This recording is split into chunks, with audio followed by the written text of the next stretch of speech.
Abbas bin Firnas juga dikenal sebagai Abbas Abu Al-Qasim bin Firnas Ibnu Wirdas Al-Takurini. Ia lahir di Al-Andalus atau Andalusia, sekarang menjadi Spanyol pada tahun 810 dan wafat tahun 887.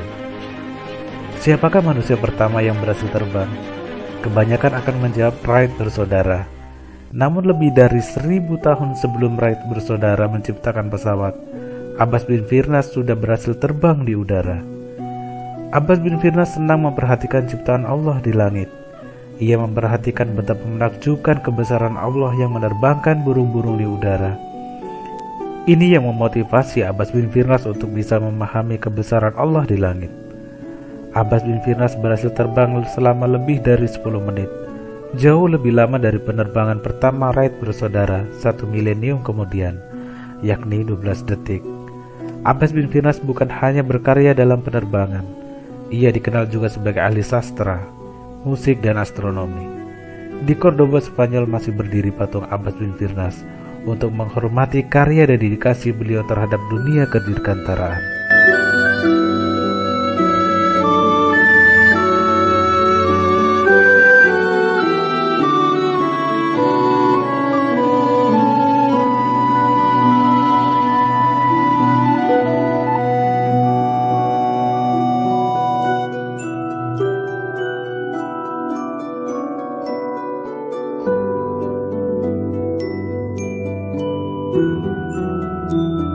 Imajinasi manusia akan kehadiran robot ternyata bukan ilusi belaka. Namun siapa sangka, jika konsep dasar robot diletakkan oleh ilmuwan muslim, yaitu Ibnu Ismail Al-Jazari pada abad ke-13. Sumbangsi pemikiran tokoh kelahiran Diyarbakir, Turki pada tahun 1136 ini telah mengubah landscape teknologi beberapa abad kemudian. Ia bahkan dijuluki dengan bapak robot. Robot ciptaan Al-Jazari beroperasi berkat bantuan tenaga air hidrolik. Kelincahan robot besutan Al-Jazari mampu menghibur tamu Kesultanan Turki dari dinasti Artukid dalam sebuah jamuan. Sebagai seorang kepala insinyur kerajaan, Al-Jazari tak hanya mampu menciptakan robot pemain musik, ia mempelopori lahirnya sederet adikarya dalam bidang teknik dan teknologi. Berikut karya-karya Al-Jazari yang banyak dirasakan manfaatnya pada perkembangan dan peradaban manusia di dunia.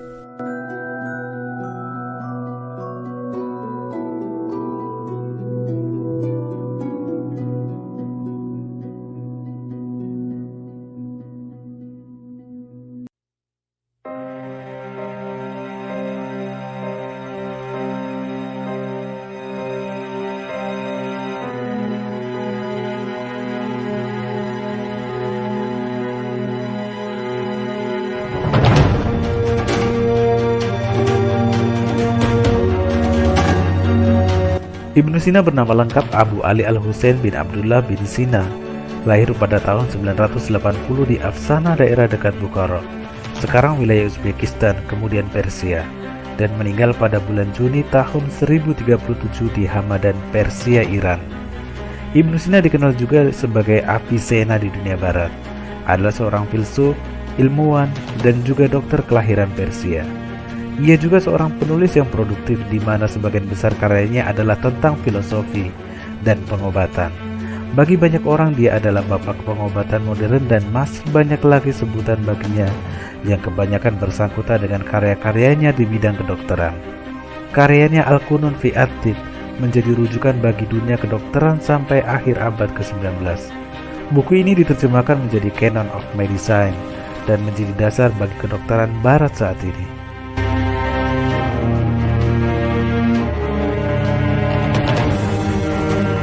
Ibnu Sina tidak membatasi dirinya hanya dalam bidang kedokteran. Ia sangat prihatin melihat takhayul dan mitos yang ada di masyarakat. Ini yang mendorongnya untuk mempelajari logika sains di balik fenomena alam. Ia mempelajari asal-muasal air dan pembentukan awan. Ia membuat buku tentang batu dan mineral, serta meteorologi. Ia mencari tahu bagaimana gunung-gunung terbentuk dan juga penyebab gempa bumi.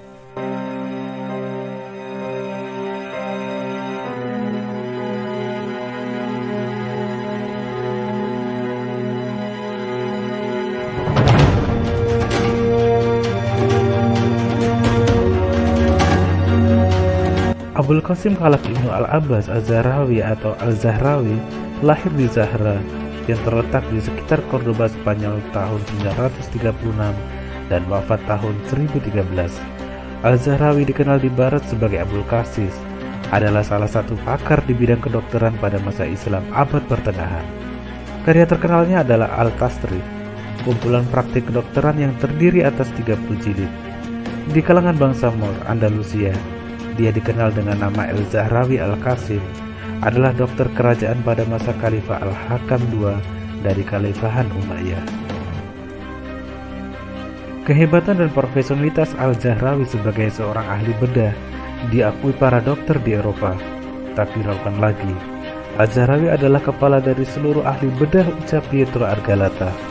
Kitab Al-Tasrif yang ditulisnya lalu diterjemahkan ke dalam bahasa Latin oleh Gerard F. Ceremona pada abad ke-12 Masehi. Kitab itu juga dilengkapi dengan ilustrasi. Kitab itu menjadi rujukan dan buku resmi sekolah kedokteran dan para dokter sera ahli bedah Eropa selama 5 abad lamanya pada periode abad pertengahan. Sosok dan pemikiran Al-Zahrawi begitu dikagumi para dokter serta mahasiswa kedokteran di Eropa. Pada abad ke-14 Masehi, seorang ahli bedah Prancis bernama Guy de Cauliac mengutip Al-Tasrif hampir lebih dari 200 kali. Kitab Al-Tasrif terus menjadi pegangan para dokter di Eropa hingga terciptanya era Renaissance. Hingga abad ke-16 Masehi, ahli bedah berkebangsaan Prancis Jacques Delachamps 1513 Masehi sampai 1588 Masehi masih menjadikan Al-Tasrif sebagai rujukan. Di antara sederet penemuannya, Al-Zahrawi juga menemukan kamera obscura, cahaya yang menyinari lubang kecil dari ruangan gelap yang dapat memproyeksikan film negatif, seperti kamera dan film di bioskop. Kamera sendiri berasal dari bahasa Arab, dari kata kamara yang berarti kamar.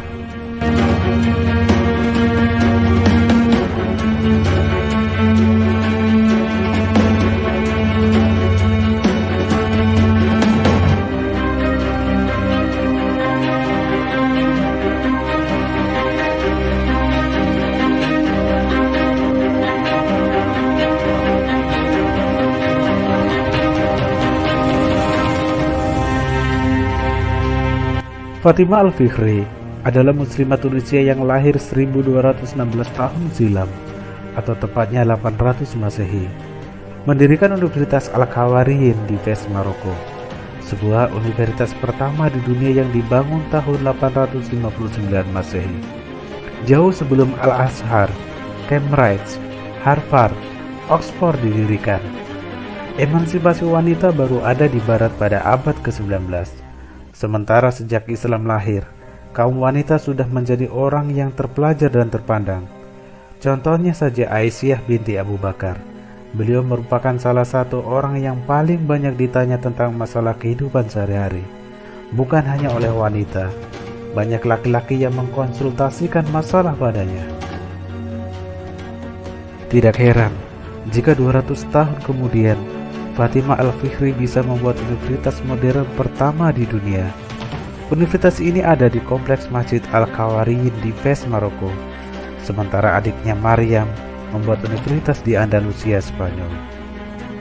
Universitas Al-Khawariyin adalah contoh sempurna tentang bagaimana Islam menggabungkan spiritual dengan pendidikan, dan bahwa Islam tidak terpisah dari urusan kehidupan.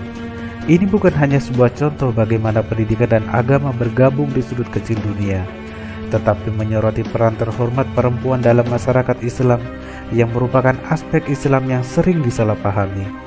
Universitas ini menjadi kiblat bagi dunia pendidikan modern. Bahkan, pakaian mahasiswa ala Fatimah Al-Fikri masih dikenakan sampai sekarang. Toga yang berbentuk segi empat merupakan simbol dari Ka'bah.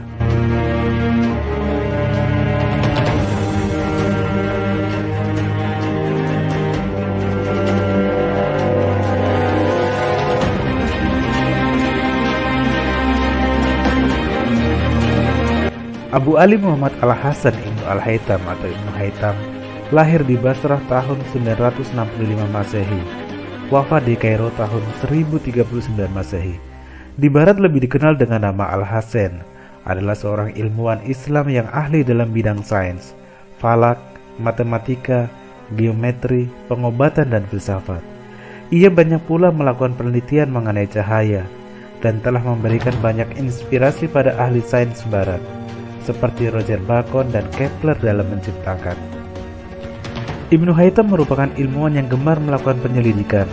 Penyelidikannya mengenai cahaya telah memberikan ilham kepada ahli sains barat, seperti Boger, Bacon, dan Kepler menciptakan mikroskop serta teleskop. Ia merupakan orang pertama yang menulis dan menemukan berbagai data penting mengenai cahaya. Beberapa buah buku mengenai cahaya yang ditulisnya telah diterjemahkan ke dalam bahasa Inggris, antara lain Light and Twilight Phenomena. Kajiannya banyak membahas mengenai senja dan lingkaran cahaya di sekitar bulan, dan matahari serta bayang-bayang dan gerhana. Menurut Ibnu Haytham, cahaya fajar bermula apabila matahari berada di garis 19 derajat di ufuk timur. Warna merah pada senja pula akan hilang apabila matahari berada di garis 19 derajat ufuk barat. Dalam kajiannya, dia juga telah berhasil menghasilkan kedudukan cahaya seperti bias cahaya dan membalikan cahaya. Ibnu Haytham juga turut melakukan percobaan terhadap kaca yang dibakar, dan dari situ ditemukanlah teori lensa pembesar. Teori itu telah digunakan oleh para ilmuwan di Italia untuk menghasilkan kaca pembesar yang pertama di dunia. Yang lebih menakjubkan, Ibnu Haytham telah memenuhi prinsip isu padu udara sebelum seorang ilmuwan yang bernama Trisela yang mengetahui perkara itu 500 tahun kemudian. Ibnu Haytham juga telah menemukan kewujudan tarikan gravitasi sebelum Isaac Newton mengetahuinya. Selain itu, teori Ibnu Haytham mengenai jiwa manusia sebagai satu rentetan perasaan yang bersambung-sambung secara teratur telah memberikan ilham kepada ilmuwan barat untuk menghasilkan wayang gambar. Teorinya telah membawa kepada penemuan film yang kemudian disambung-sambung dan dimainkan kepada para penonton sebagaimana yang dapat kita lihat pada masa kini.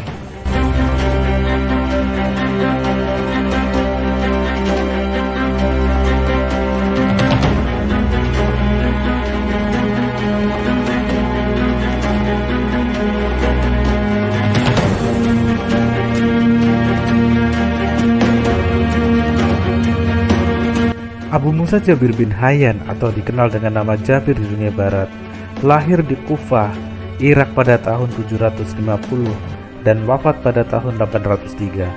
Kontribusi terbesar Jabir adalah dalam bidang kimia. Keahliannya ini didapatnya dengan ia berguru pada Barmaki Fizer pada masa pemerintahan Harun al-Rasyid di Baghdad. Ia mengembangkan teknik eksperimentasi sistematis dalam penelitian kimia, sehingga setiap eksperimen dapat direproduksi kembali. Jabir menekankan bahwa kuantitas zat berhubungan dengan reaksi kimia yang terjadi, sehingga dapat dianggap Jabir telah merintis ditemukannya hukum perbandingan tetap. Kontribusi terbesar lainnya antara lain penyempurnaan proses kristalisasi, distilasi, kalsinasi, sublimasi, dan penguapan, serta pengembangan instrumen untuk melakukan proses-proses tersebut.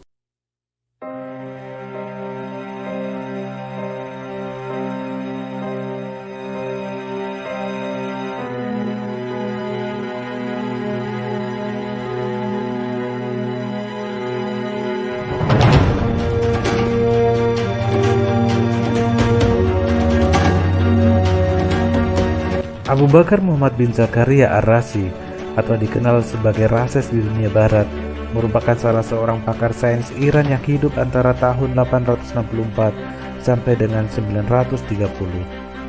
Ar-Razi juga diketahui sebagai ilmuwan serba bisa dan dianggap sebagai salah satu ilmuwan terbesar dalam Islam.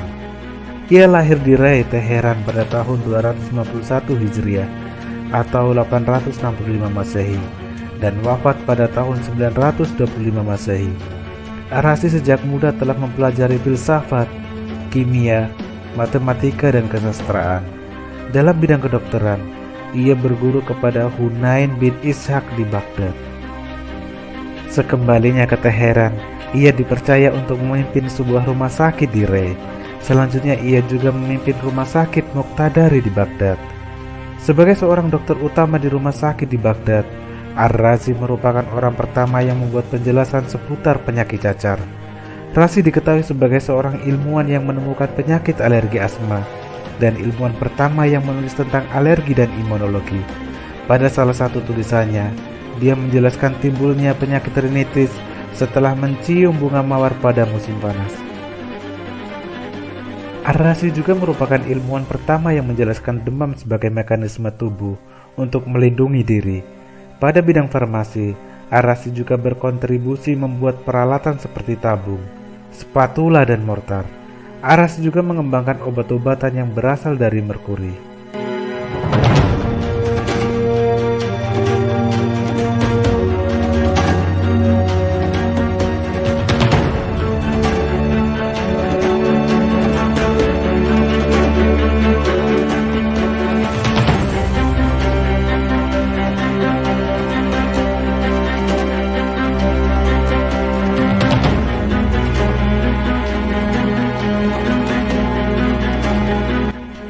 Ibnu al-Nafis Damisqi atau Ibnu Nafis merupakan orang pertama yang secara akurat mendeskripsikan peredaran darah dalam tubuh manusia pada tahun 1242.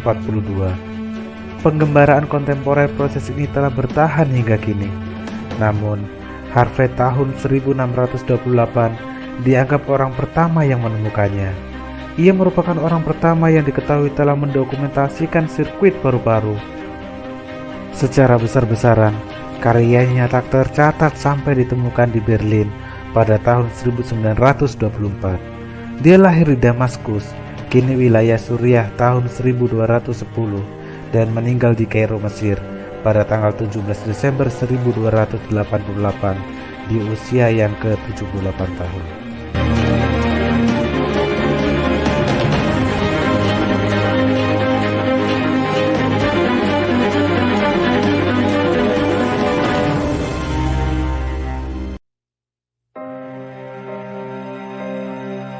Ibnu Khaldun.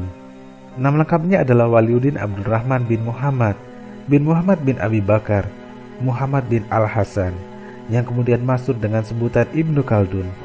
Lahir di Tunisia pada 1 Ramadan 732 Hijriah atau 27 Mei 1332 Masehi. Ibnu Khaldun dikenal sebagai sejarawan dan bapak sosiologi Islam yang hafal Al-Quran sejak usia dini. Sebagai ahli politik Islam, ia pun dikenal sebagai bapak ekonomi Islam karena pemikiran-pemikirannya tentang teori ekonomi yang logis dan realistis jauh telah dikemukakannya sebelum Adam Smith tahun 1723 sampai tahun 1790 dan David Ricardo pada tahun 1772 sampai tahun 1823 mengemukakan teori-teori ekonominya. Bahkan ketika memasuki usia remaja, tulisan-tulisannya sudah menyebar ke seluruh penjuru dunia.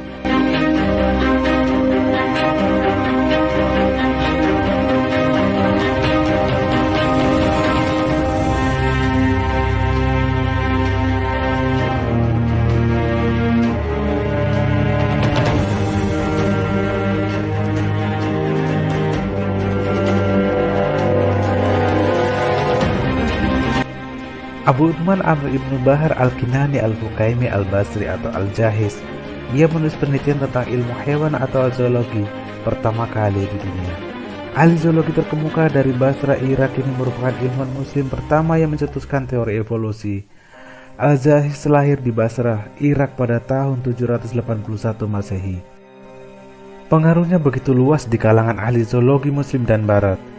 John William Draper, ahli biologi barat yang sejaman dengan Charles Darwin, pernah berujar, teori evolusi yang dikembangkan umat Islam lebih jauh dari yang seharusnya kita lakukan. Para ahli biologi muslim sampai meneliti berbagai hal tentang anorganik serta mineral. Tak hanya itu, pada abad ke-9 Masehi, Al-Jahiz sudah mampu menjelaskan metode memperoleh amonia dari kotoran binatang melalui penyulingan.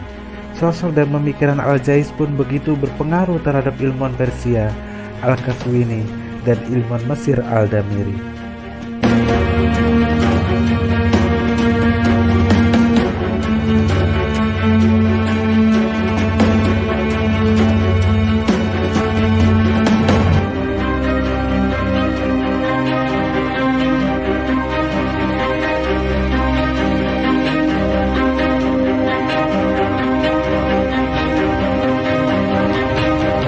Al-Biruni terlahir menjelang terbit fajar pada 4 September 973 Masehi di Kars, sebuah kota di sekitar wilayah aliran sungai Oxus, Khawarizm, Uzbekistan. Tokoh yang lebih dikenal dengan nama Biruni atau Al-Biruni merupakan matematikawan Persia, astronom, fisikawan, sarjana, penulis ensiklopedia, filsuf, pengembara, sejarawan, ahli farmasi dan guru yang banyak menyumbang kepada bidang matematika, filsafat dan obat-obatan. Al-Biruni juga fasih dengan sederet bahasa seperti Arab, Turki, Persia, Sanskerta, Yahudi dan Suriah. Semasa muda dia menimba ilmu matematika dan astronomi dari Abu Nasir Mansur. Menginjak usia 20 tahun, Al-Biruni telah menulis beberapa karya di bidang sains. Dia juga kerap bertukar pikiran dan pengalaman dengan Ibnu Sina, ilmuwan besar muslim lainnya yang begitu berpengaruh di Eropa. Al-Biruni tumbuh dewasa dalam situasi politik yang kurang menentu. Ketika berusia 20 tahun, dinasti Khawarizmi digulingkan oleh Emir Ma'mun Ibnu Muhammad dari Gurgan. Saat itu, Al-Biruni meminta perlindungan dan mengungsi di istana Sultan Nuh Ibnu Mansur. Berikut karya-karya Al-Biruni.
Pemirsa, impian rumahku istanaku, baiti janati telah diwujudkan dalam Islam.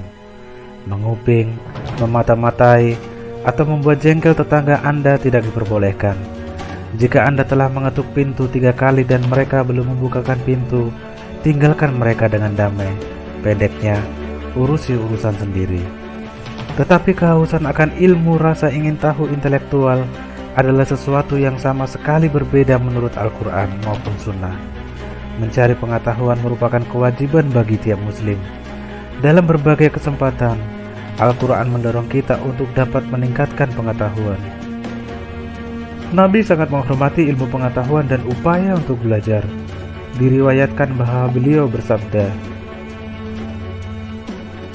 pada hari kiamat, tinta darah para ulama dan darah para syuhada akan ditimbang, dan tinta para ulama akan lebih berat dibanding darah para syuhada. Para sahabat Nabi termasuk para khalifah pertama menanggapi seruan ini dengan sungguh-sungguh, seperti yang digambarkan dengan tegas sekali melalui jawaban Ali bin Abu Thalib ketika beliau ditanya apakah dia menggunakan dokumen-dokumen tertulis lainnya selain Al-Quran. Tidak, jawabnya. Tidak ada yang lain kecuali kitab Allah.